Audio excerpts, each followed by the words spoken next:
গাধাকে সৃষ্টি করার পর তাকে বলা হলো সকাল থেকে সন্ধ্যা পর্যন্ত তাকে ক্লান্তিহীন পরিশ্রম করতে হবে, সারা জীবন তাকে পিঠে ভারী বোঝা বইতে হবে, খেতে পাবে শুধু ঘাস, আর তার মাথায় কোনো বুদ্ধি থাকবে না। তার আয়ু হবে 50 বছর। গাধা করজোড়ে সৃষ্টিকর্তাকে বলল, আমি এত বছর বাঁচতে চাই না, আমাকে 20 বছর আয়ু দেওয়া হোক। সৃষ্টিকর্তা সেটাই মঞ্জুর করলেন। কুকুরকে যখন সৃষ্টি করা হলো তখন তাকে বলা হলো যে সে হবে মানুষের সবচেয়ে বড় বন্ধু, কিন্তু সে খাবে মানুষের উচ্ছিষ্ট, এবং তার আয়ু হবে 30 বছর। কুকুর সৃষ্টিকর্তাকে বলল, আমি এত বছর বাঁচতে চাই না, আমাকে 15 বছর আয়ু দেওয়া হোক। সেটাই মঞ্জুর করা হলো। এরপর বানরকে বলা হলো, তুমি শুধু গাছের এ ডাল থেকে ও ডালে ঝুল খাবে এবং নানান রকম ফন্দি ফিকির করে মানুষকে আনন্দ দেবে, তোমার আয়ু হবে 20 বছর। বানর বলল, আমি 20 বছর বাঁচতে চাই না, আমাকে 10 বছর দেওয়া হোক। সেটাই মঞ্জুর করা হলো। এবার এলো পুরুষ মানুষের পালা।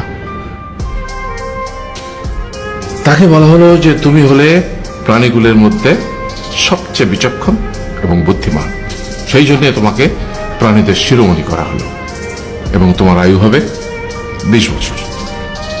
তখন পুরুষ মানুষ বলল, করজোড়ে বলল সৃষ্টিকর্তাকে যে 20 বছর আয়ু অত্যন্ত কম, হে প্রভু, আমাকে ওই গাধার সে যে 30 বছর আয়ু চায়নি সেটা আমাকে দেয়া হোক, ওই যে কুকুর 15 বছর ফিরিয়ে দিয়েছিল সেটাও আমাকে দেয়া হোক, আর যে বানর 10 বছর নেয়নি সেটাও আমাকে দেয়া হোক।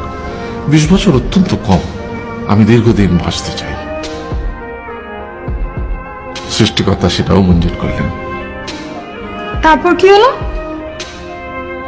সেই থেকে ছেলেরা পুরুষ মানুষ হিসেবে বাঁচে 20 বছর, তারপরের 30 বছর সংসারের বোঝা পিঠে করে বয়ে বেড়ায়, সেটা কার মতো? গাধার মতো।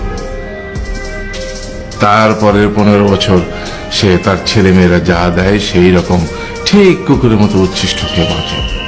আর তারপরে বৃদ্ধ বয়সে ঠিক বানরের মতো, যেমন গাছের এডাল থেকে ওডাল ঝুল খায় বানর, তেমনি এই ছেলের বাড়ি থেকে ওই ছেলের বাড়ি, আর নানান রকম ফন্দি ফিকির করে তার নাতি নাতনিদের আনন্দ দেওয়ার চেষ্টা করে।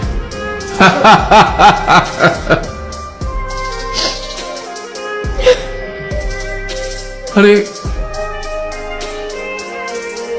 এই থাম, কাঁদছিস কেন? তোমাদের কত দুঃখ বাবা, এত কষ্ট।